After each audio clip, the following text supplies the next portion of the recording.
Census ജോലിക്ക് നിയോഗിച്ച അധ്യാപകരുടെ പ്രശ്നം സൂചിപ്പിച്ച മീഡിയ വൺ വാർത്തയിൽ ഇടപെടലുണ്ടാകുമെന്ന് തിരുവനന്തപുരം ജില്ലാ കലക്ടർ അനുകുമാരി. വിദ്യാഭ്യാസ വകുപ്പ് ഈ പ്രശ്നം പരിശോധിക്കുന്നുണ്ട് എന്ന് കലക്ടർ മീഡിയ വണ്ണിനോട് പറഞ്ഞു. സെൻസസ് നടപടികളുമായി ബന്ധപ്പെട്ട എല്ലാ സജ്ജീകരണങ്ങളും പൂർത്തിയായിട്ടുണ്ട്. ഉദ്യോഗസ്ഥരുടെ പരിശീലനമടക്കം അവസാന ഘട്ടത്തിലേക്ക് കടന്നുവെന്നും അനുകുമാരി പറഞ്ഞു. സംസ്ഥാനത്ത് ജൂൺ 16 മുതൽ സെൻസസ് നടപടിക്രമങ്ങൾ ആരംഭിക്കുകയാണ്. എല്ലാ ജില്ലാ കളക്ടർമാർക്കാണ് അതിൻ്റെ അതാത് ജില്ലകളിലെ ചുമതല. തിരുവനന്തപുരം ജില്ലാ കളക്ടർ അനുകുമാരി നമ്മോടൊപ്പം ചേരുന്നു. മാഡം, ജൂൺ 16 മുതൽ ഒന്നാം ഘട്ടമാണ്. ഇതിൻ്റെ നടപടിക്രമങ്ങൾ ആരംഭിക്കുകയാണ്. ആദ്യം സെൽഫ് എന്യൂമറേഷൻ ഘട്ടമാണ്. എങ്ങനെയാണ് ഇതിൻ്റെ നടപടിക്രമങ്ങളിലേക്ക് പോകുന്നത്? റൈറ്റ്. സോ 16 ജൂൺ മുതൽ 30 ജൂൺ വരെ നമുക്ക് ആദ്യം ഘട്ടം സെൽഫ് എന്യൂമറേഷൻ സ്റ്റാർട്ട് ആവാൻ പോകുകയാണ്. ഈ സെൽഫ് എന്യൂമറേഷനിൻ്റെ ഭാഗമായി നമ്മുടെ സിറ്റിസൻസിനെ census.gov.in അതിൻ്റെ സെൽഫ് എന്യൂമറേഷൻ ടാബിലേക്ക് പോയിട്ട് സ്വന്തമായിട്ട് അവരുടെ ഡീറ്റെയിൽസ് ഫിൽ ചെയ്യാനുള്ളതാണ്.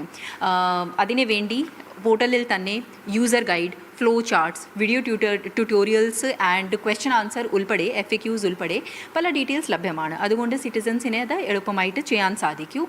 കൂടാതെ ഇത് ഓൺലൈൻ സ്വന്തമായി ഡീറ്റെയിൽസ് ഫിൽ ചെയ്ത് കഴിഞ്ഞാലും നമ്മുടെ ന്യൂമറേറ്റേഴ്സ് ആ ഡീറ്റെയിൽസ് വെരിഫൈ ചെയ്യൂ. അതിന് ശേഷം മാത്രമേ അത് ഫൈനലൈസ് ആവുന്നുള്ളൂ. മാഡം, SIRന് ശേഷം SIR കേരളത്തെ സംബന്ധിച്ചിടത്തോളം വലിയ ഭംഗിയായിട്ട് പൂർത്തീകരിച്ചൊരു പദ്ധതിയായിരുന്നു. അതിനുശേഷം എല്ലാ ജനങ്ങളെയും ബാധിക്കുന്ന അല്ലെങ്കിൽ എല്ലാ ജനങ്ങളും ഇൻവോൾവ് ആവുന്ന ഒരു പദ്ധതിയാണ്. അതിൻ്റെ തൊഴിൽ വിന്യാസം, ആളുകൾ ഉദ്യോഗസ്ഥ വിന്യാസമൊക്കെ പൂർത്തിയായോ? പരിശീലനമൊക്കെ എങ്ങനെയായിരുന്നു? തീർച്ചയായും താങ്കൾ വളരെ വ്യക്തമായിട്ട് പറഞ്ഞ പോലെ വളരെ ഇമ്പോർട്ടൻറ്റ് സ്റ്റാറ്റ്യൂട്ടറി ആയിട്ട് ആൻഡ് നമ്മുടെ സംസ്ഥാനത്തിനെ, നമ്മുടെ മൊത്തം കൺട്രീനെ ബാധിക്കുന്ന, ഇമ്പാക്ട് ചെയ്യുന്ന ഒരു വളരെ ഇമ്പോർട്ടൻറ്റ് പരിപാടിയാണ്. അപ്പോൾ അതിനെ സംബന്ധിച്ച് നമ്മൾ എല്ലാ രീതിയിലുള്ള സജ്ജീകരണം ചെയ്തിട്ടുണ്ട്. ആദ്യമായിട്ട് നമുക്ക് എല്ലാ പ്രിൻസിപ്പൽ സെൻസസ് ഓഫീസർമാർ എന്ന് വെച്ചാൽ ഡിസ്ട്രിക്ട് കളക്ടേഴ്സ്, അതുപോലെ തന്നെ നമ്മുടെ ഡിസ്ട്രിക്ട് സെൻസസ് ഓഫീസർ, ADMs, ആ രീതിയായിട്ടുള്ള എല്ലാ സീനിയർ ഉദ്യോഗസ്ഥന്മാരിനെ ട്രെയിനിങ് കൊടുത്തിട്ടുണ്ടായിരുന്നു. കാസ്കേഡഡ് ലെവലുള്ള ട്രെയിനിങ് ആണ്. അതിനുശേഷം ഓരോ ജില്ലയിൽ മാസ്റ്റർ ട്രെയിനേഴ്സ് അപ്പോയിൻറ്റ് ചെയ്ത് കഴിഞ്ഞു. നമുക്ക് തിരുവനന്തപുരം ജില്ലയിൽ 4 മാസ്റ്റർ ട്രെയിനേഴ്സ് ഉണ്ടായിരുന്നു.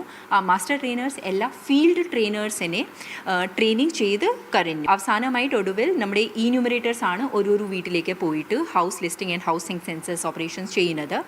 ആ ആൾക്കാരുടെ ട്രെയിനിങ് നിലവിൽ നടന്നുകൊണ്ടിരിക്കുന്നു. ഇതിൽ ജോലിക്കായിട്ട് വിന്യസിച്ചിട്ടുള്ളത് ഭൂരിഭാഗം അധ്യാപകരാണ്. അപ്പോൾ അധ്യാപക സംഘടന അടക്കം ചെറിയ പരാതികൾ അവരുടെ ജോലിയുമായി ബന്ധപ്പെട്ട് അധ്യയന വർഷത്തെ ബാധിക്കുമെന്ന തരത്തിൽ പറഞ്ഞിരുന്നു. അവരുടെ ആശങ്കയാണ് ബേസിക്കലി.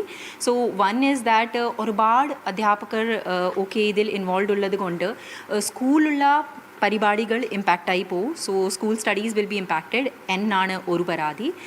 അതുപോലെ തന്നെ രണ്ടാമത്തെ കാര്യമാണ് ഈ സെൻസസ് പരിപാടിയിൽ ഇൻവോൾവ് ആവുന്ന ഉദ്യോഗസ്ഥന്മാരിനെ ട്രാൻസ്ഫർ ചെയ്യുക, പ്രൊമോഷനൊക്കെ ചെയ്യാൻ പറ്റില്ല എന്ന രീതിയിലുള്ള ആശങ്ക കൂടിയുണ്ട്. അപ്പോൾ both these things are under active consideration of the government. നമ്മുടെ ബഹുമാനപ്പെട്ട GD സെക്രട്ടറി നമ്മുടെ ഒരു മീറ്റിംഗ് കൂടി എടുത്തിട്ടുണ്ടായിരുന്നു. എല്ലാ ഡിസ്ട്രിക്ട് കളക്ടർമാരിൻ്റെ ഒപ്പീനിയൻ കൂടി എടുത്തിട്ട് ബഹുമാനപ്പെട്ട CM അടുത്ത് പോയിട്ട് സംസാരിച്ചിട്ട് അപ്രോപ്രിയേറ്റുള്ള തീരുമാനം എടുക്കാൻ നമുക്ക് പറഞ്ഞിട്ടുണ്ട്. ഒരുപാട് വർഷങ്ങൾക്ക് ശേഷമാണ് കേരളത്തിൽ സെൻസസ് വരുന്നത്. അതിന് ഭരണകൂട സംവിധാനങ്ങൾ മുഴുവൻ സജ്ജമാണെന്നാണ് തിരുവനന്തപുരം കളക്ടർ അനുകുമാരി മീഡിയ വണ്ണിനോട് പറയുന്നത്. ക്യാമറ പേഴ്സൺ സാദിഖ് പാർക്കലിനൊപ്പം Safan MP, Media One, Thiruvananthapuram.